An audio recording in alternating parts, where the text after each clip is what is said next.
Irani inaweza kuzingatia kuruhusu meli kusafiri kwa uhuru kupitia upande wa Oman wa mlango wa Hormuz bila hatari ya kushambuliwa kama sehemu ya mapendekezo iliyowasilishwa katika mazungumzo na Marekani. Iwapo makubaliano yatafikiwa ili kuzuia kurejea kwa mzozo, kwa mjibu wa chanzo kilichopewa taarifa na Teherani, vita kati ya Marekani na Israel dhidi ya Irani vimesababisha usumbufu mkubwa zaidi kuwahi kutokea katika usambazaji wa mafuta na gesi duniani.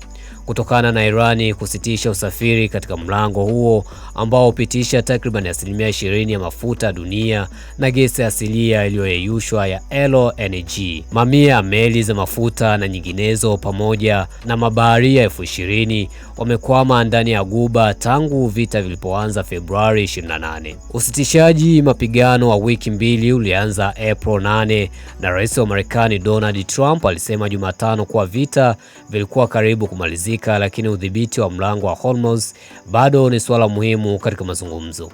Chanzo hicho kilichokataa kutajwa jina kutokana na unyeti wa suala hilo kilisema Irani inaweza kuwa tayari kuruhusu meli kutumia upande mwingine wa mlango huo mwembamba katika maji ya Oman bila kizuizi chochote kutoka Tehran. Chanzo hakikusema kama Irani pia itakubali kuondoa mabomu ya baharini ambayo huenda iliweka katika eneo hilo au kama meli zote, hata zile zenye uhusiano na Israel, zitaruhusiwa kupita kwa uhuru.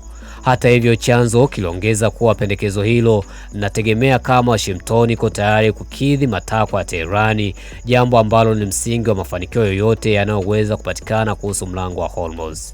Ikulu ya Marekani haikutoa majibu ya haraka kuhusu ombi la maoni, na Wizara ya Mambo ya Nje ya Irani pia haikupatikana mara moja kutoa maoni. Je, mtazamo wako ni upo hapo chini? Sema comment, dondosha hapo chini, utakometisha sana. Mr. Barold, that's my name.